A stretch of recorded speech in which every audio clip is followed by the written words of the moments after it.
wabarakatuh. Innal hamdalillah nahmaduhu wa nasta'inuhu wa nastaghfiruh wa na'udzu billahi min syururi anfusina wa min sayyiati a'malina. May yahdihillahu fala mudhillalah wa may yudlil fala hadiyalah.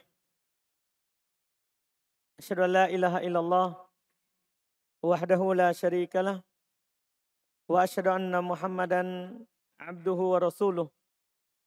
Sallallahu ala nabiyina Muhammadin wa ala alihi wa ashabihi wa man tabi'ahum bi ihsan ila yaumiddin. Amma ba'd. Al-ikhwan wal akhwat jamaah salat maghrib rahimani warhamkumullah. Alhamdulillah kembali kita baca kitab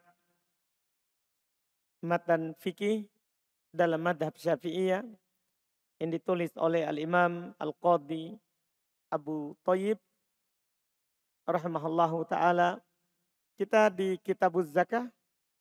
Di pertemuan yang lalu kita sudah selesai dari zakatnya onta. Sekarang kita lanjut di zakatnya sapi, kemudian kambing, dan zakat yang lainnya nanti setelahnya. Qala rahimahullah wa awwalun nisabil baqar thalathun. Awal paling sedikitnya nisab sapi itu 30 ekor.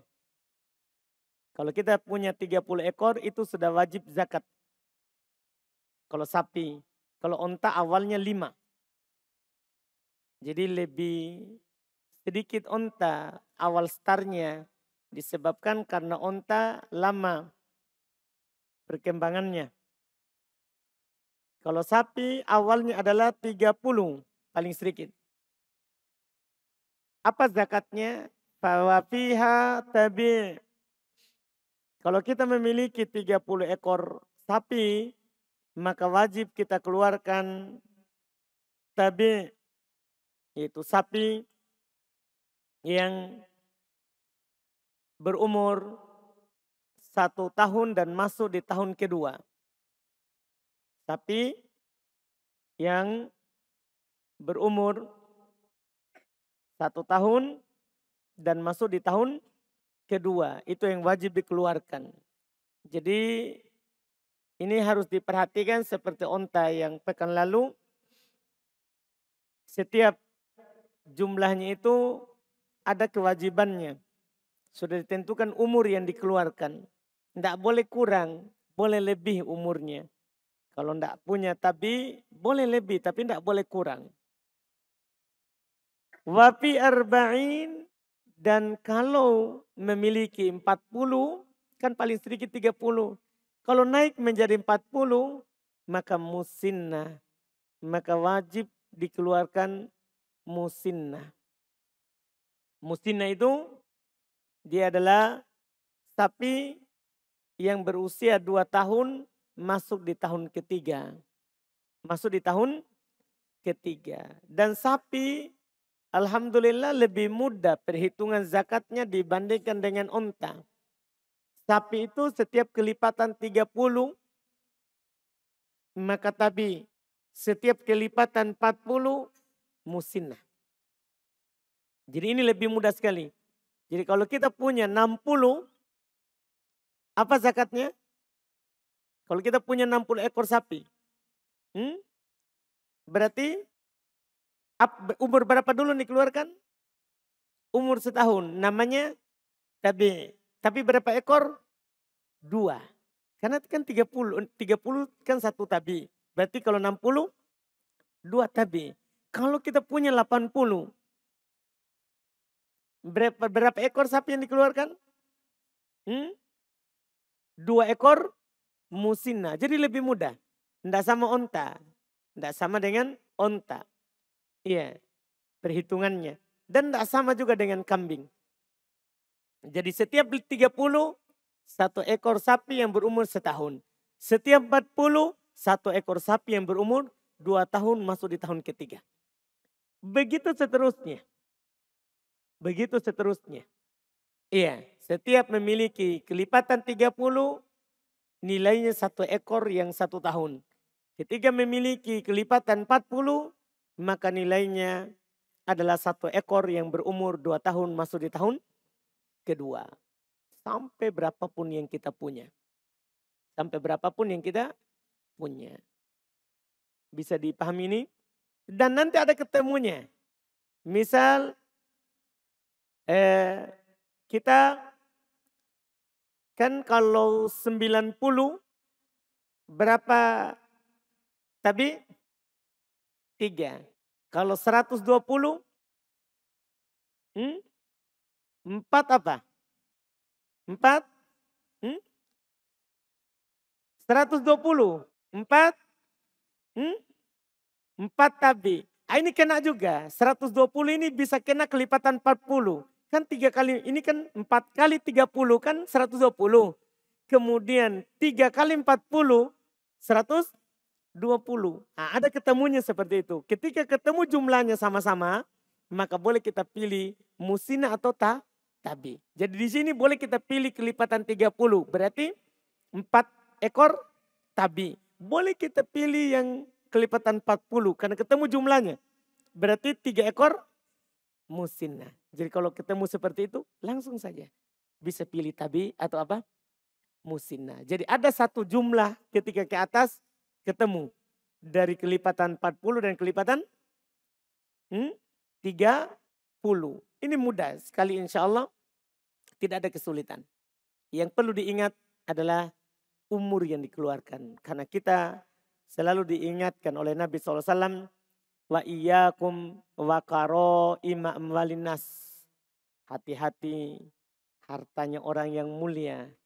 Jangan diambil kecuali yang sesuai dengan yang kewajibannya.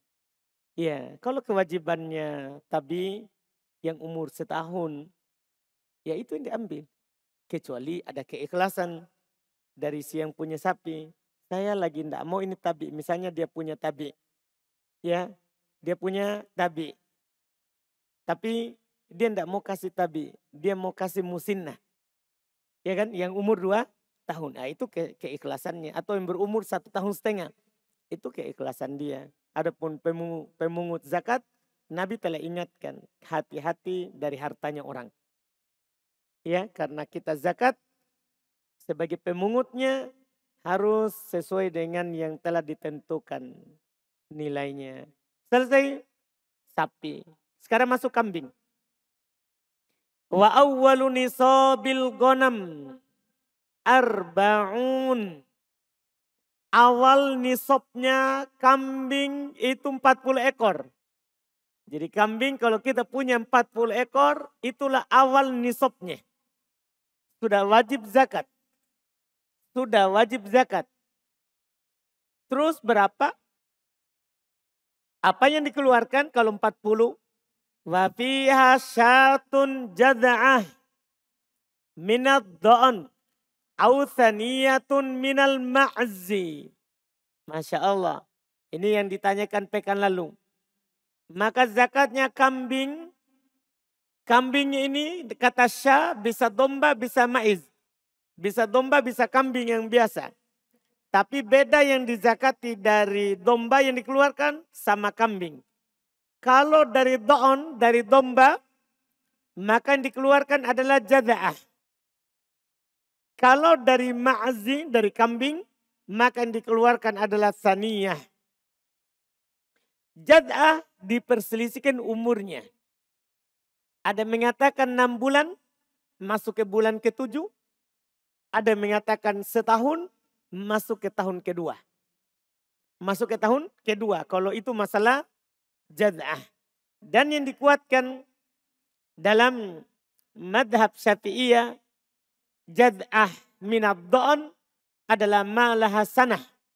Yang berumur genap setahun. Masuk tahun kedua. Itu kalau dari domba. Jadi kalau kita mau keluarkan domba, zakat 40 ekor tadi, maka yang berumur setahun. Genap setahun masuk di tahun kedua. Kalau kita mau keluarkan dari kambing, bukan dari domba, maka saniyatun minal ma'zi. Kita keluarkan saniyah. Saniyah itu malah sanatan, yang berumur 2 tahun. Masuk ke tahun ketiga. Ini bedanya. Karena domba lebih besar daripada apa? Kambing. Itu keumumannya. Lebih gemuk, lebih banyak dagingnya. Lebih banyak dagingnya. Jadi ini dibedakan. Kalau kita keluarkan kambing, maka yang umur 2 tahun masuk tahun ketiga. Kalau kita keluarkan domba, maka yang berumur setahun masuk di tahun kedua. Ini kalau kita punya 40 ekor. Kalau kita punya 40 ekor. Sampai berapa itu yang satu? Ini kambing. Karena perkembangannya cepat. Kadang satu bisa lahir 2. Bahkan ada satu kambing lahir 3. Karena cepat maka kelipatannya lebih banyak. Kata beliau wa fi mi'atin wa ihda wa isrin. Dan pada 121. Jadi sampai 40 sampai 120. Berarti itu masih 1 ekor. Saya ulangi. 40 sampai 120 itu masih 1 ekor. Dipahami nih? Kapan naik? 121 tambah 1 ekor. Kalau bertambah 1 ekor. Misalnya sekarang hari ini kita punya 120. Dan sudah tinggal setahun. Sudah keluar 1 ekor. Ternyata saat kita mau keluarkan zakatnya. Lahir 1 ekor. Kan cepat lahirnya kalau kambing. Lahir akhirnya jadinya 120. Karena yang anak itu tidak perlu tunggu setahun. Anaknya itu tidak perlu tunggu setahun. Karena dia ikut induk. Jadi tadi itu induknya yang tinggal setahun. Kemudian yang lahir di tengah ini sepanjang tahun itu masukkan ke pokok. Masukkan apa? Ke pokok jumlahnya. Paham yang saya bilang? Misalnya tahun ini kan 40. Kita keluarkan zakatnya berapa? 1 ekor. Ternyata di tahun depan datang waktu zakatnya. Ternyata 40 ini jadi 121. Berapa yang dikeluarkan? Beliau bilang syatan. 2 ekor jadinya. Jadi kalau sudah bertambah dari 120 menjadi 121. Jadi 2 ekor. 2 ekor di sini sama dengan tadi. Kalau do'an. Jada'ah. Kalau ma'az. Saniyah. Dipahami ini? Perhatikan kata jad'ah. Setahun ke atas. Saniyah 2 tahun ke atas. Genap 2 tahun masuk tahun ketiga. Ini 121. Wa fi mi'atain wa wahid. Pada 201. 201 ekor. Berarti 121 sampai 200 itu tetap 2 ekor. Saya ulangi. 121 sampai berapa? 200. Itu 2 ekor. Kapan bertambah menjadi 3? Ketika 200. 200 tadi kan 121 sampai 200. Masih 2 ekor. 201 tambah 1 ekor. 201. 3 ekor. Kata beliau, salatu ya 201 3 ekor kambing. Kalau do'on maka jad'ah. Kalau ma'az maka saniyah. Maka saniyah. Paham ini? Sampai di situ karena setelahnya itu akan kelipatan. Berarti hitung dari awal. 40 sampai paling sedikit 40. 40 sampai 120. Berapa? 1 ekor. 121 sampai 200. 2 ekor. 201. 3 ekor. Setelah itu summa fi kulli mi'ah syah.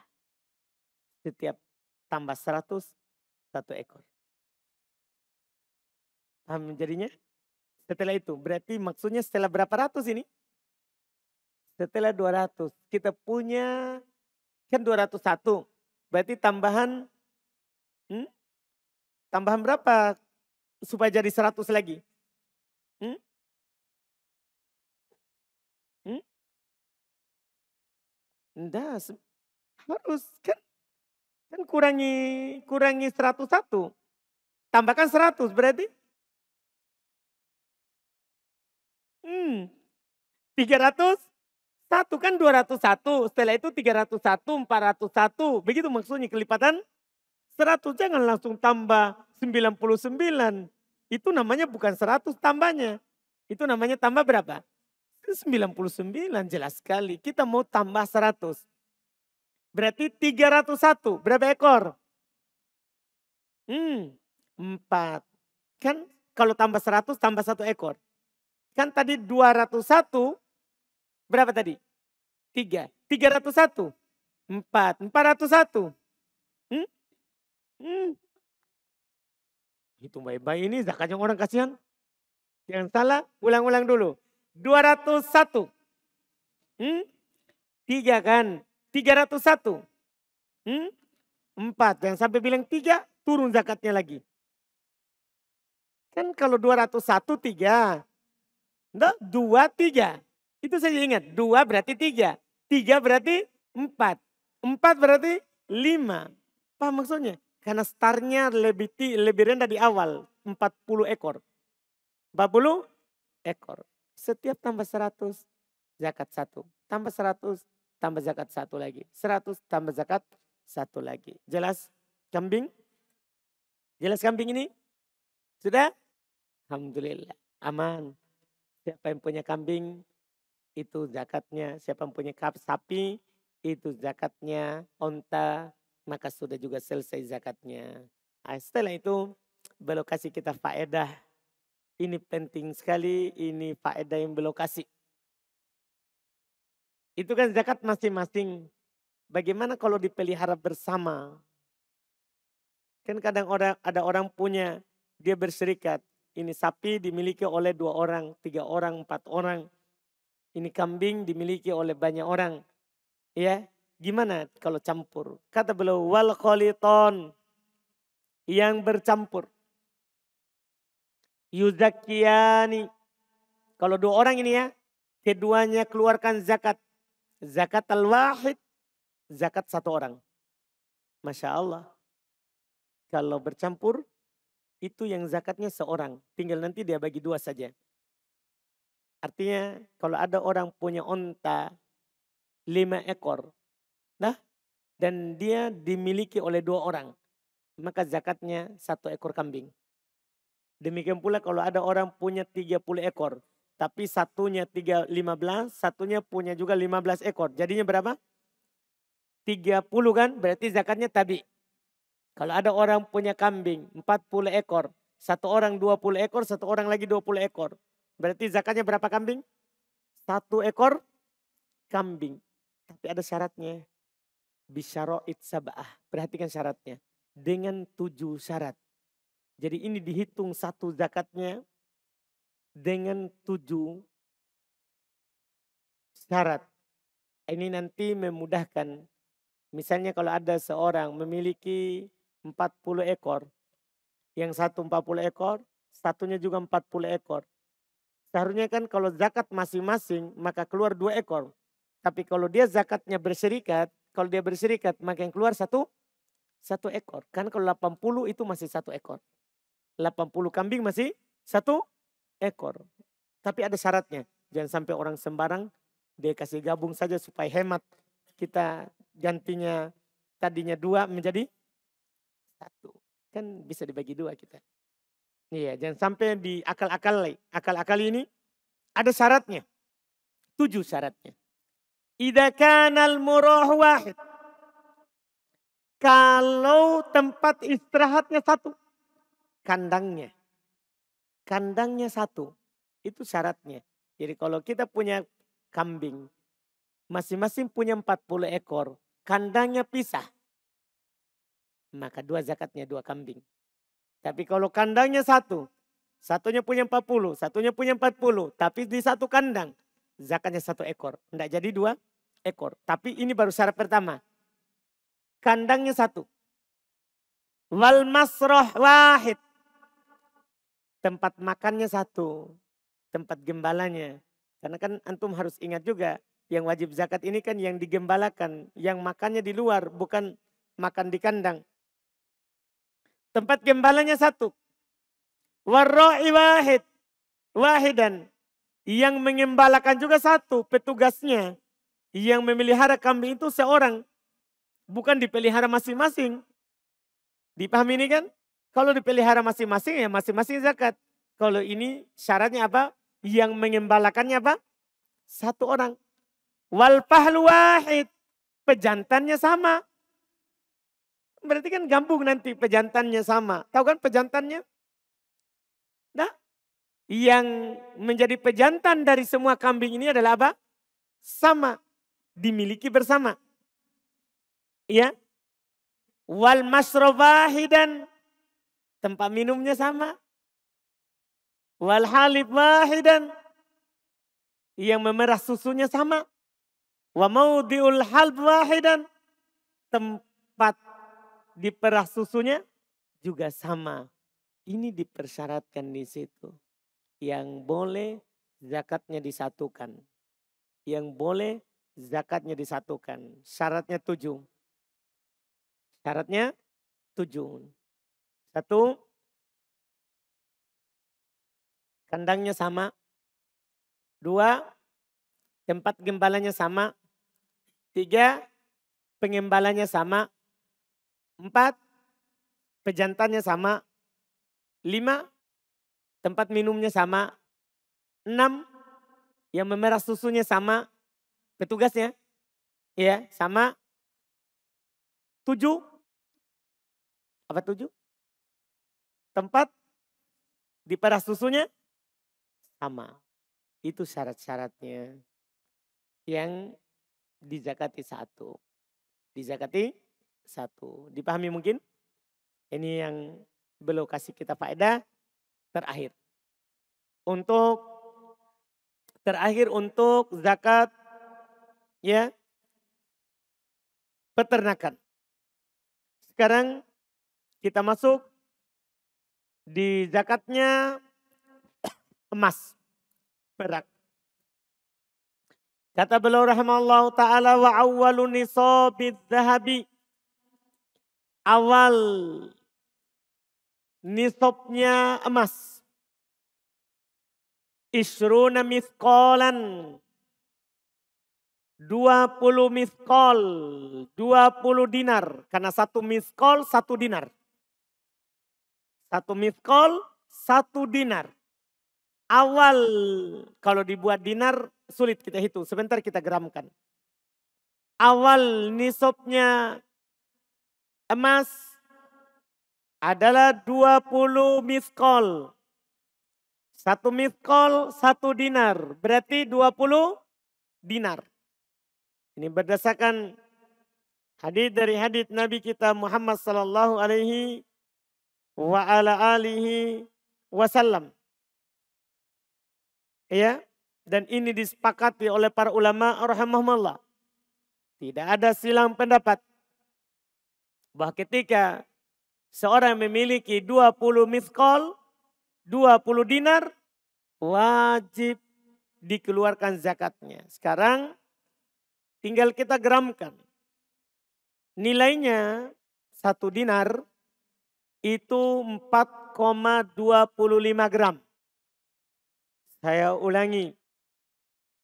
Nilainya 1 mithqal.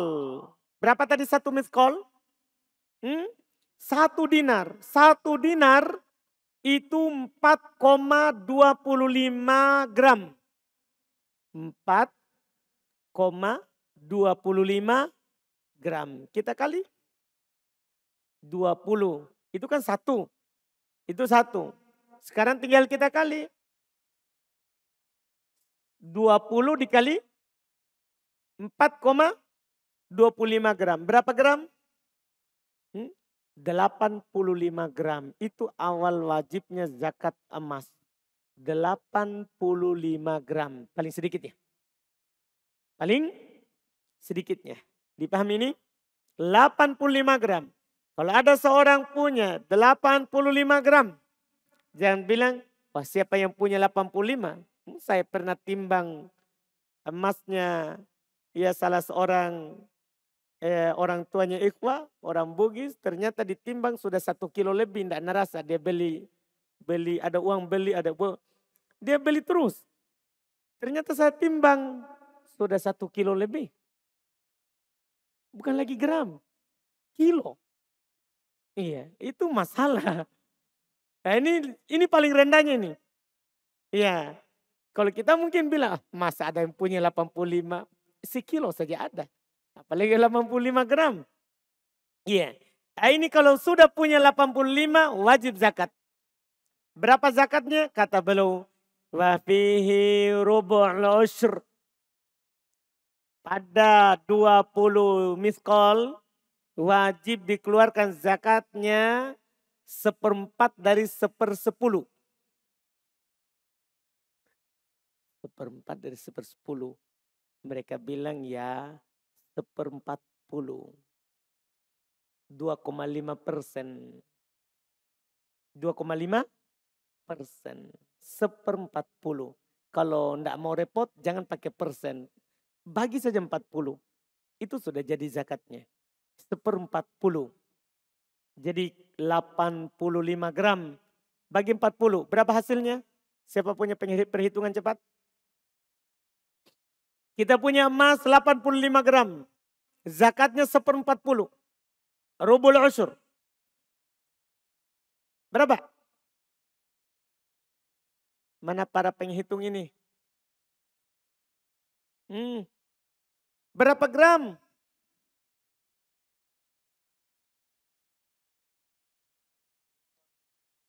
2,125 gram. Dipahami nih?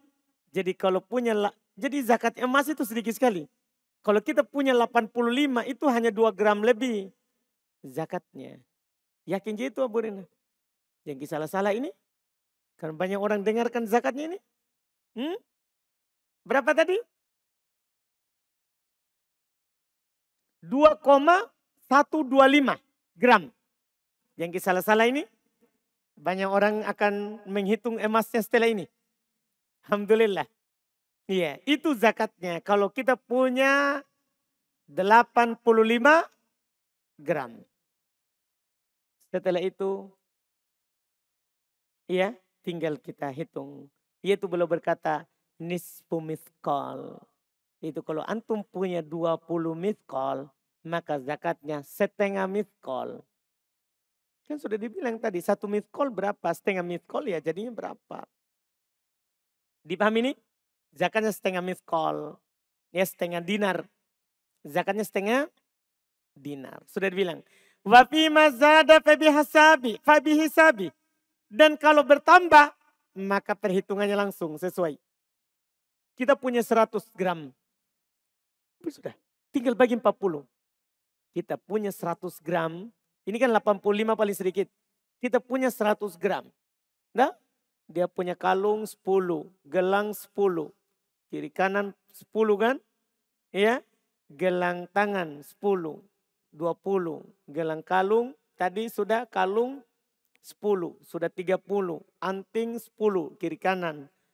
Itu udah 40. Gelang kaki, kiri 20, kanan 20. Karena kaki lebih berat, lebih besar. Itu kan sudah. Iya, belum lagi gelang pinggang. Iya, ini tidak ada masalah. Gelang pinggang, misalnya dia sudah punya pinggang lebih panjang. Dia 50 gram. Sudah dapat zakat, anggaplah 100 gram semuanya. 100 gram. Ya, bagi 40. Yang keluar hasilnya, itulah zakatnya. Itu paling mudahnya. Hasilnya, itulah zakatnya. Selesai emas. Bertambah, maka bertambah zakatnya. Bertambah zakatnya. Ini Masya Allah. Selesai emas. Sekarang perak. Kita masuk di perak. Wanisobul warik. Mi'ata dirhamin. Kalau ada yang bisa, coba cari nilai perak 1 gram sekarang hari ini. Per hari ini supaya sebentar enak kita hitung. Kalau ada ikhwan yang mau sumbang jasa, yang lagi pegang HP, boleh cari harga perak hari ini. 1 gramnya. Di harga resmi. Karena sebentar kita mau hitung. Kita baca dulu sambil ada yang menghitung. Ada yang melihat. Wanisobul warik. Nisobnya perak. Nisobnya perak. Mi'ata dirham. 200 dirham. Nisobnya perak 200 dirham. Lebih tinggi ya. Nisobnya perak 200 dirham. Sekarang tinggal ditahu berapa 1 dirham. 1 dirham itu kita geramkan ya, kita geramkan. 1 dirham kalau digeramkan 2,975 gram. 2,975 gram. Kali 200. Kali 200. Kan kita mau geramkan. Kan zakat paling sedikitnya nisabnya dirham, perak 200 dirham. 1 dirham 2,975. 2,975 gram. Kita kalikan 200 gram. Itu sama dengan 595 gram. Jadi 595 gram. Dipahami ini? Berapa sekarang tadi yang cari? Berapa sekarang 1 gram harga perak? 10.000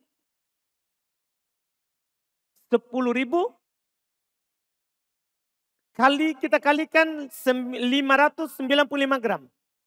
Kita mau tahu nilai uangnya karena nanti ada zakat rupiah. Jadi hafal dulu zakatnya paling sedikit 595 gram. 595 gram. Harganya perak rendah. Kenapa kita perlu tahu itu? Karena kita mau keluarkan zakatnya uang. Sebentar. Berapa Pak sekarang? 10.000 lebih kali 595 gram.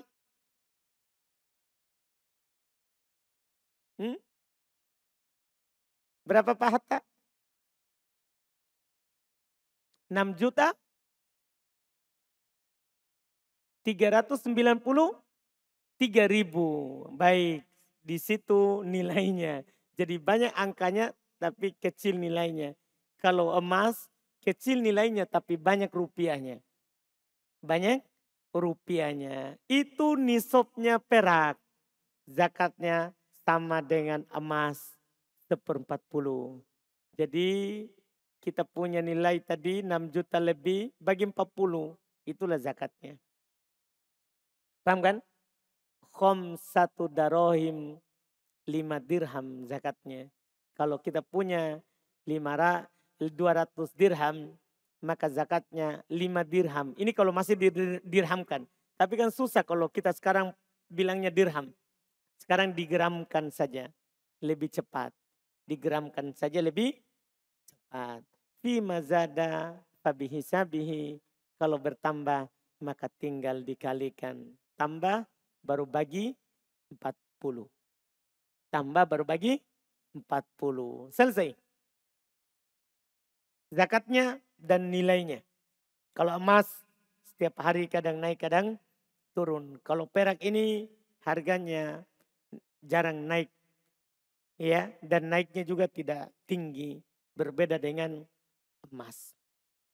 Kemudian beliau berkata, beliau singgung masalah terakhir. Wala tajibu fil huliyil mubahi zakatun. Beliau berkata, tidak wajib pada perhiasan yang mubah zakat. Tidak wajib zakat pada perhiasan. Masalah yang terakhir ini ada perselisihan bahkan di kalangan ulama Syafi'iyah sendiri. Di kalangan para ulama Syafi'iyah sendiri berselisih pendapat apakah ada zakat pada perhiasan yang dipakai. Bukan yang disimpan, bukan yang untuk diinvestkan. Memang dia beli emas supaya kalau naik bisa dijual. Bukan. Ini memang dia yang dia pakai setiap hari. Apakah ada zakatnya atau tidak? Beliau berkata tidak ada zakatnya. Memang dua pendapat. Ada mengatakan tidak ada zakatnya seperti penulis. Kenapa? Karena mereka samakan seperti mirip dengan onta yang dipakai untuk berkendaraan. Mirip dengan sapi yang dipakai untuk membajak sawah. Mirip dengan alat-alat yang dipakai dalam perdagangan. Kan tidak ada zakatnya, tidak ada masuk dalam modal. Misalnya orang berdagang baju. Modal beli rak baju, beli alat-alat itu tidak masuk dalam hitungan apa? Zakat. Yang dihitungan zakat adalah yang diperdagangkan saja. Mereka kiaskan dengan itu. Sehingga mereka katakan tidak wajib zakat. Tidak wajib zakat. Sementara pendapat kedua, wajib zakat. Kenapa? Mereka berdalil. Jadi kalau tadi itu dalilnya kias. Dikiaskan dengan onta yang kita naiki. Kalau orang sekarang mobil yang dia perjualbelikan kan ada zakat. Tapi mobil yang dia naiki, dia tidak mau jual. Dia memang mau pakai pribadi. Tidak ada zakatnya. Mereka samakan itu. Sementara pendapat kedua wajib zakat. Wajib zakat. Kenapa? Dalilnya hadits. Ada hadits yang diriwayatkan oleh Imam Abu Daud dengan sanad yang sahih. Demikian pula dikeluarkan oleh Al-Imam An-Nasai dari Abdullah bin Amr radhiyallahu taala anhu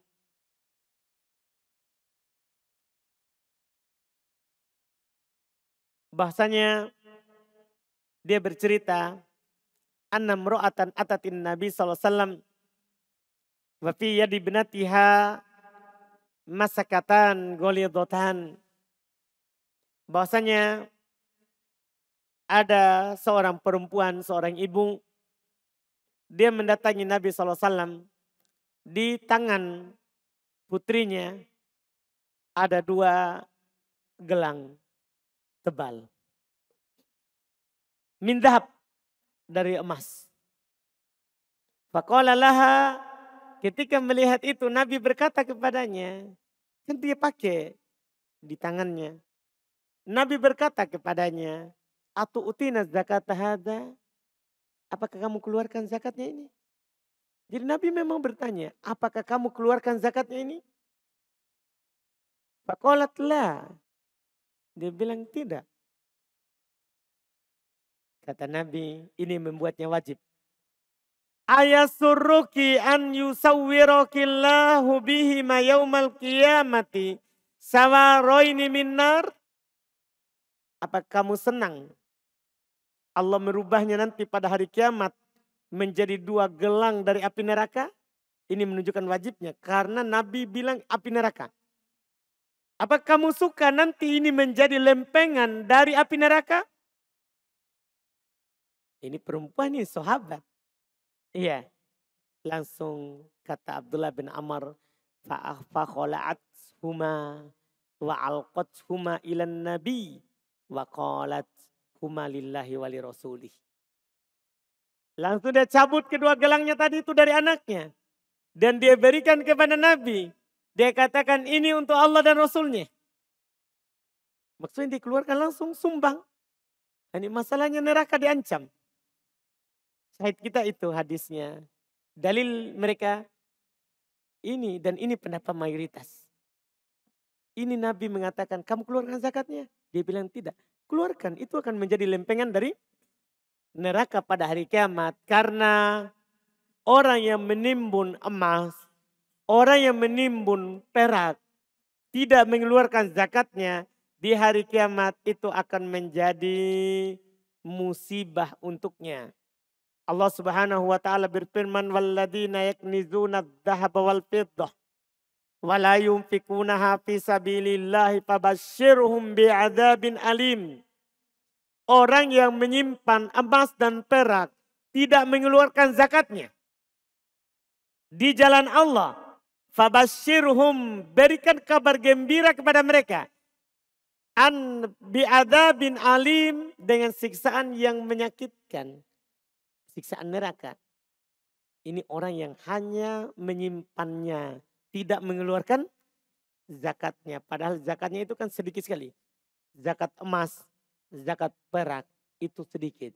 Bayangkan dari nisab 85 gram. Itu nisabnya hanya 1/40 saja. Sedikit sekali. Tadi sudah kita dengarkan. Hanya 2 gram lebih zakatnya dari nisab yang dimiliki. Sedikit sekali. Iya.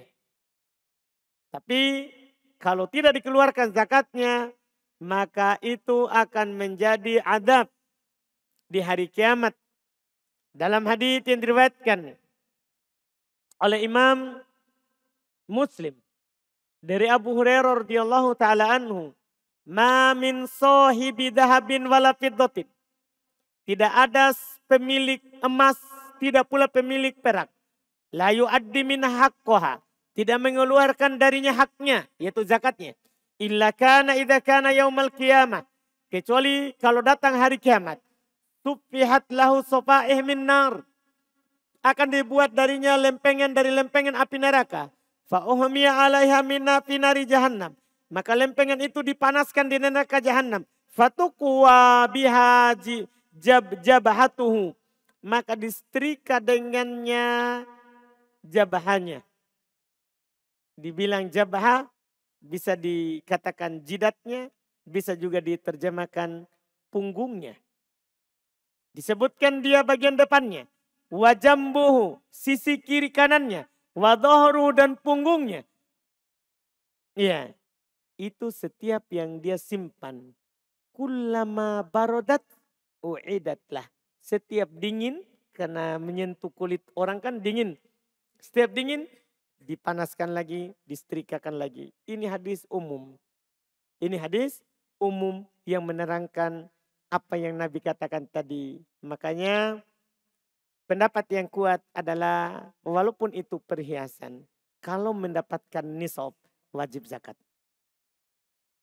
Dan bagi yang mengatakan tidak wajib zakat, dalam bab hati-hati dikeluarkan juga zakatnya. Dalam bab hati-hati, jangan sampai wajib. Masalah ini nyata. Nabi katakan langsung pada orang itu, sudah keluarkan zakatnya ini? Dia bilang tidak. Nabi ancam dengan neraka. Nabi ancam dengan neraka. Ini terkait dengan emas yang dipakai. Maka emas yang tidak dipakai tentunya wajib zakatnya. Selesai. Setelah itu zakat pertanian masih, dan zakat perdagangan. Zakat perdagangan. Insya Allah kita ambil di pertemuan akan datang. Alhamdulillah. Kita adzan dulu baru masuk ditanya jawab.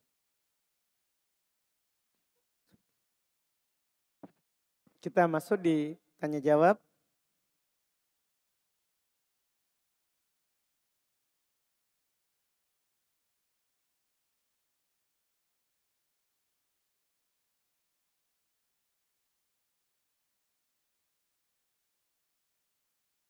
Bagaimana hukumnya?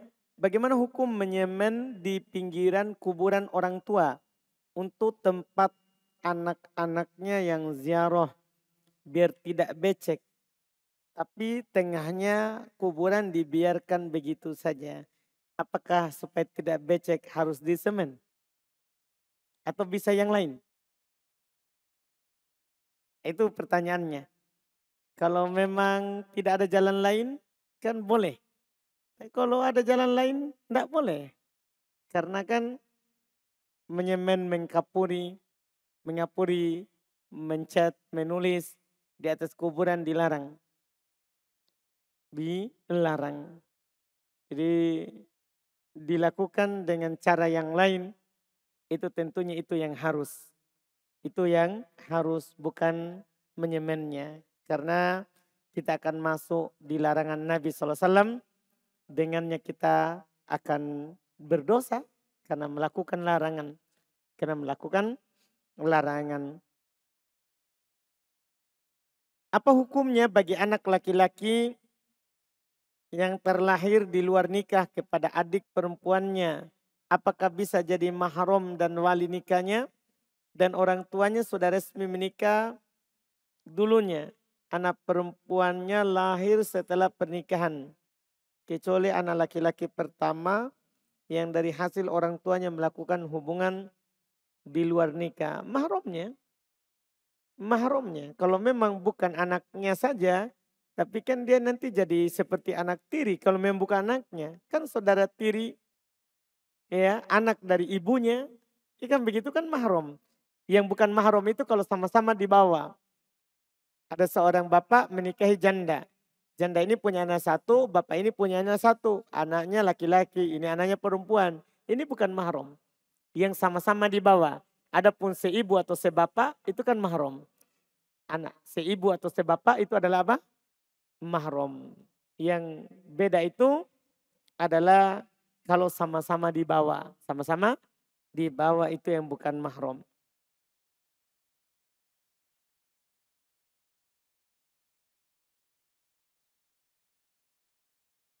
Apakah ahlul bid'ah di hari kiamat kelak bisa masuk surga tanpa ke neraka?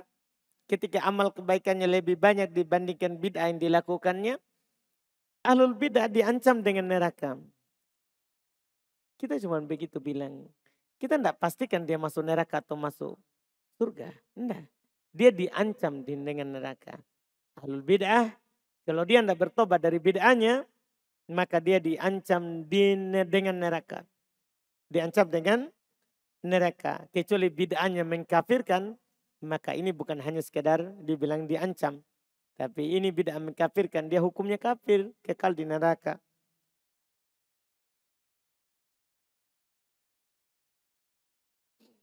Ketika sudah mandi junub, karena sudah melakukan ibadah suami istri. Masya Allah. Bahasanya ya, ibadah suami istri. Dan istri hendak melaksanakan sholat wajib.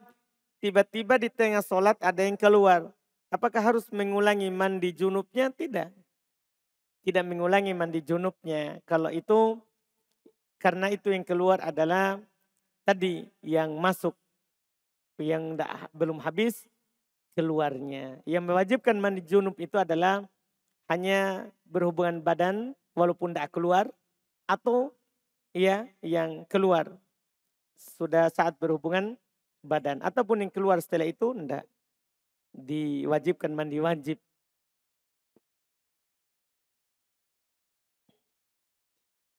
Adakah zakat dari penghasilan bulanan bagi kita seorang pekerja?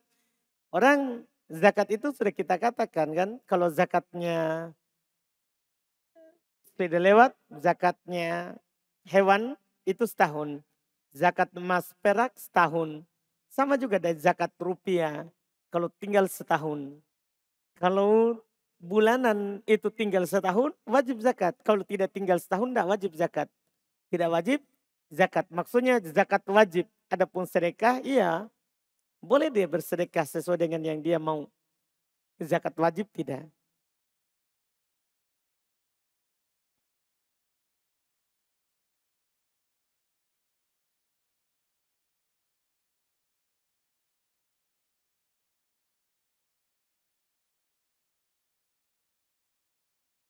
Ada saudara anak masih penuntut ilmu. Dia mau ikut taklim. Kecuali ustadznya lulusan Yaman atau Madinah atau yang ramai hadir. Iya. Kita katakan alhamdulillah. Yang penting dia masih mau belajar. Hanya saja kita katakan bahwa ilmu itu tidak harus kita ambil dari yang lulusan Yaman atau Madinah. Kapan orangnya dikenal dengan ilmu, karena dia belajar, orangnya belajar, dan dikenal dengan punya ilmu. Baik maksudnya dalam menyampaikan ilmu. Maka kita ambil ilmu darinya. Kita ambil ilmu darinya. Karena ilmu itu tidak ditimbang dengan orang. Tapi orang lah yang ditimbang dengan ilmu. Kalau dia punya ilmu, kita ambil. Kalau dia tidak punya ilmu, kita tidak ambil. Kita tidak ambil. Iya, itu yang perlu diperhatikan. Ilmu itu tidak ditimbang dengan gelar yang disematkan kepada seorang. Tapi ditimbang dengan apa yang dia bawa. Kalau dia dikenal dengan berpendapat dengan Quran dan Sunnah, kita ambil kalau sesuai dengan pemahaman sahabat. Walaupun dia tidak punya tambahan nama di belakang. Atau tidak punya keterangan lulusan. Yang tidak punya keterangan lulusan. Yang penting kita percaya orangnya. Sekali lagi. Kita tahu dia orangnya jujur dalam menyampaikan.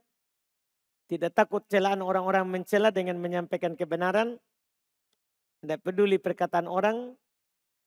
Dia hanya menyampaikan ilmu agama Allah Subhanahu wa taala.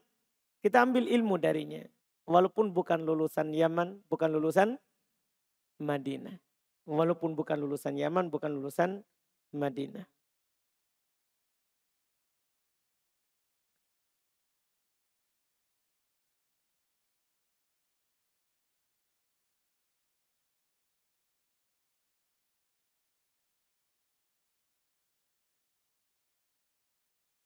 Bagaimana hukum meminta cerai kepada suami yang mau berpoligami dengan alasan nanti takut mendolimi diri dan suami. Takut hak-hak suami tidak bisa terpenuhi dan banyak mudarat lain akibat rasa cemburu yang terus menerus.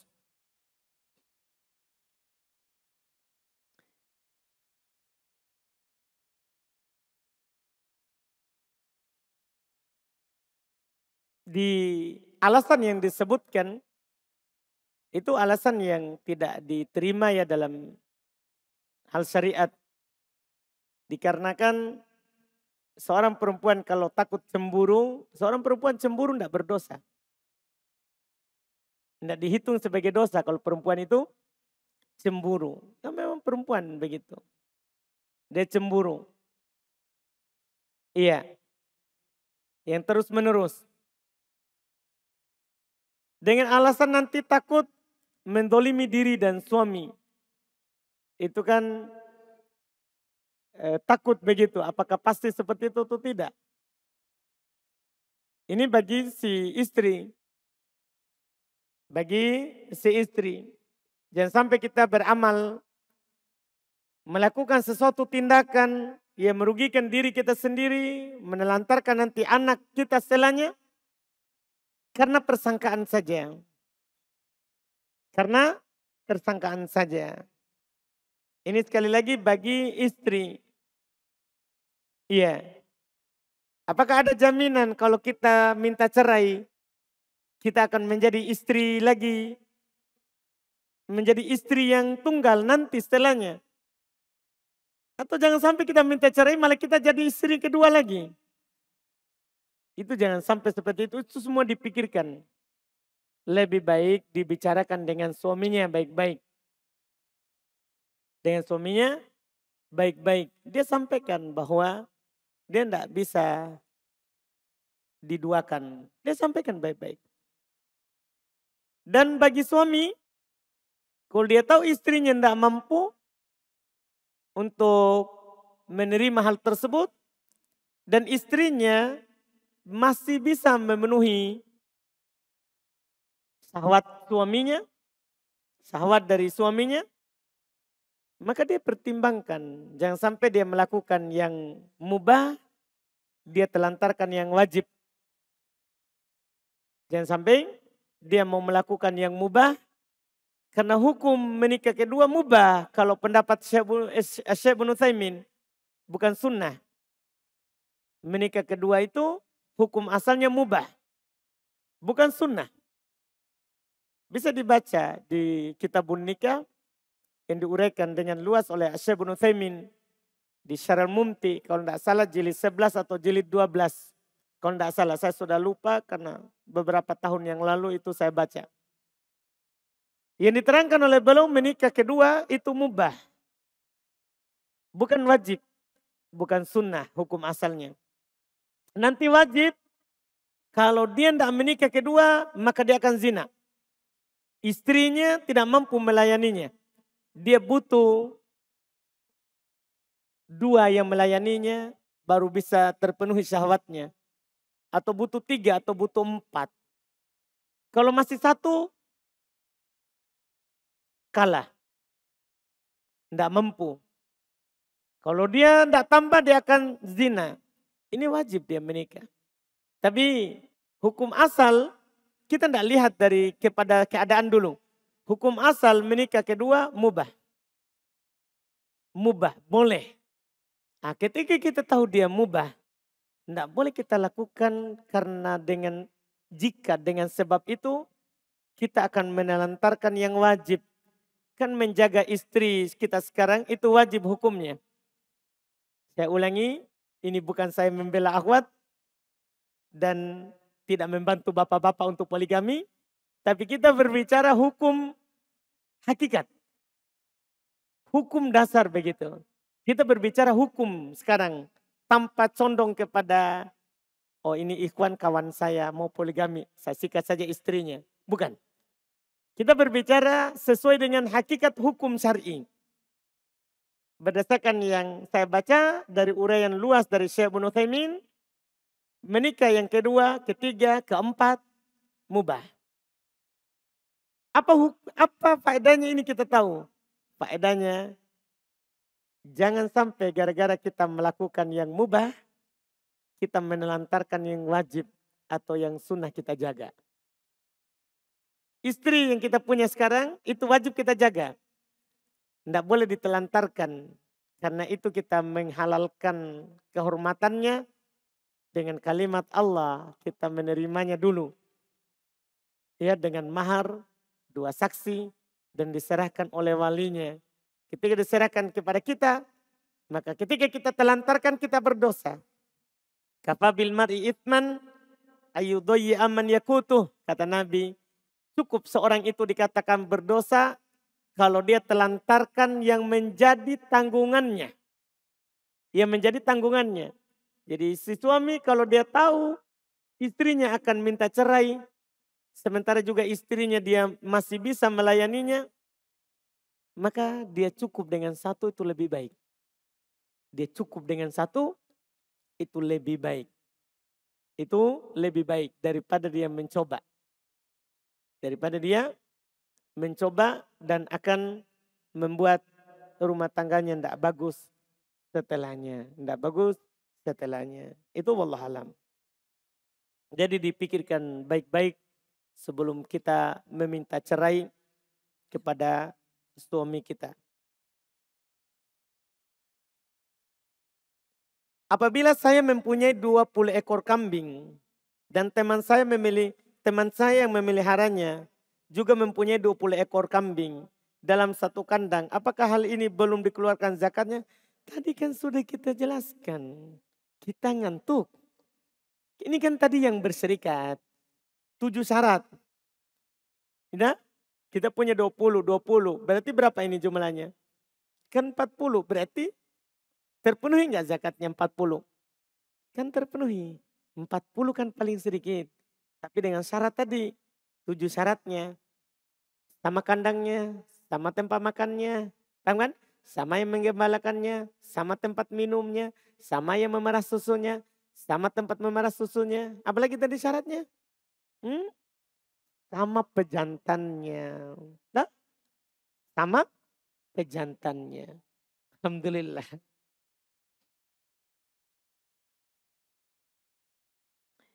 Bolehkah seorang pemilik sapi dengan pengembalanya menentukan pembagian bahwa ketika lahir sapi di tahun pertama, maka miliknya si pemilik sapi. Dan jika lahir di tahun berikutnya, maka miliknya si pengembala. Boleh. Tidak ada masalah, itu kan namanya bagi hasil. Bagi hasil itu ketika dia punya sapi dan ada orang punya tenaga memeliharanya, maka harus ada akad. Harus ada akad. Apakah 3-1, 2-1. Maksudnya kalau dapat 2 berarti 1-1. Setiap lahir pertama pemilik, lahir kedua yang punya setelahnya lagi. Seperti itu. Tergantung, ini kan akad bagi hasil. Akad bagi hasil, tergantung akad dari si pemilik dan si penjaganya. Boleh hal tersebut masuk dalam bagi hasil.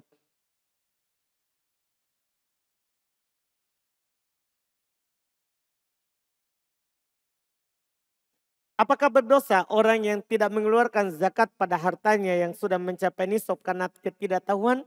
Tidak berdosa, tapi ketika dia tahu wajib dia keluarkan. Tidak berdosa, tapi ketika dia tahu wajib dia keluarkan.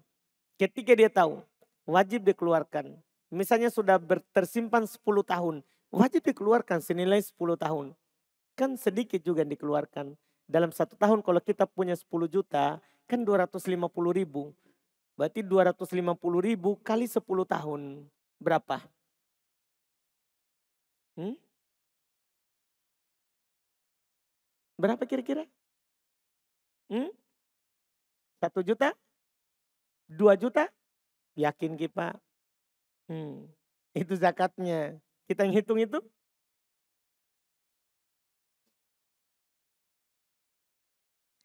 Apa hukumnya menyelenggarakan acara walimahan yang tamu undangan bercampur baur antara laki-laki dan perempuan?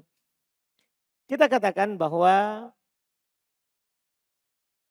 undangan mengadakan acara campur baur tidak boleh karena itu adalah masuk dalam hal dosa dan maksiat. Hanya saja terkadang kita mau menikah, orang tua kita belum tahu yang kita tahu. Sehingga dia tidak mau izinkan kita untuk menikah kecuali sesuai dengan yang acara mereka. Maka ketika kejadiannya seperti itu, pertama nasihati untuk sebisa mungkin dipisah. Kalau tidak bisa, dia tidak mau, pokoknya harus. Kalau kamu mau menikah, harus seperti aturan saya. Menikah saja, pernikahan kita sah, dosanya mereka yang tanggung.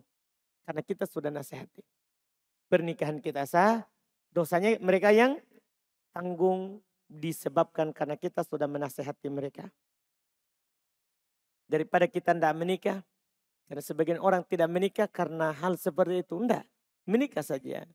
Menikah saja. Kita sudah kasih tahu mereka dan mereka melakukan seperti itu karena awam. Mereka belum dapat hidayah. Menikah saja. Kita sudah sah pernikahannya dengan akad. Dengan akad. Acaranya mereka yang tanggung ketika bernilai dosa. Bagaimana menambang emas liar tanpa izin dari pemerintah dan bagaimana hasil darinya? Tanya ke pemerintah. Tanya saya. Tanya pemerintah. Coba tanya. Pak, saya mau menambang emas liar, boleh enggak? Kalau dia bilang boleh, boleh. Kalau dia bilang tidak boleh, tidak boleh. Tidak boleh. Iya. Kita kalau wilayahnya pemerintah, tidak boleh kita fatwakan. Iya, tidak boleh kita fatwakan. Tanya yang punya kekuasaan.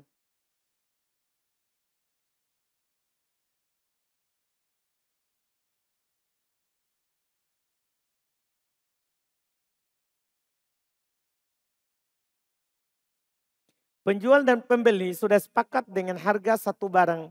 Qadarullah pembeli tidak membeli barang tersebut karena udur syar'i.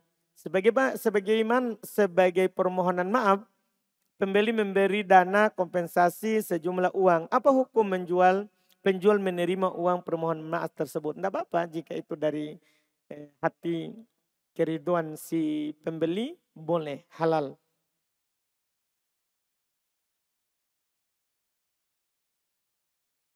Karena uang tanda jadi saja itu halal diambil oleh si pembeli, penjual kalau tidak jadi.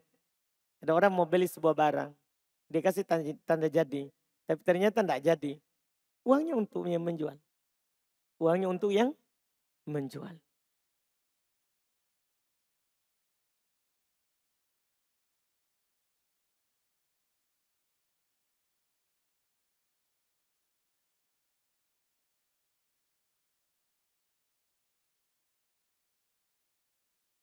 Ini kertas kecil jadi tulisan kecil begitu. Masya Allah. Kan bisa dibesar nanti sambung di belakang. Ini Masya Allah. Karena kertasnya kecil tulisannya Masya Allah. Kita akhirkan sampai tulisannya jelas.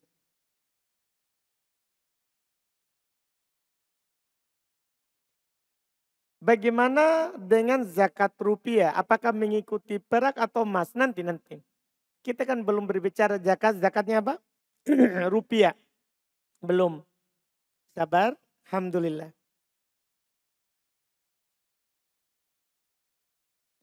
Tadi dikatakan bahwa setiap bertambah nilai emas melebihi 85 gram, maka bertambah zakatnya. Apakah harus bertambahnya mencapai 100 gram atau walaupun 86? Kita tidak harus 100. Bertambah setengah gram. Jangan setengah gram. Apa nilai paling sedikit? 1 ons. Bertambah 1 ons. Ternilai di zakatnya. Berarti 85 gram 1 ons. Sudah bagi 40. Hasilnya zakatnya. Jadi jangankan tambah 1 gram. Tambah 1 ons saja. Sudah wajib zakat. Hitungannya digabung. Baik, Alhamdulillah, Masya Allah. Sudah selesai juga, habis pertanyaan di malam hari ini. Kecuali tadi tulisan yang kecil. Semoga Allah memaafkan kita semua. Karena tidak bisa dibaca. Subhanakallahumma hamdik. Asyhadu an la ilaha illa anta astaghfiruka wa atubu ilaik. Assalamualaikum warahmatullahi wabarakatuh.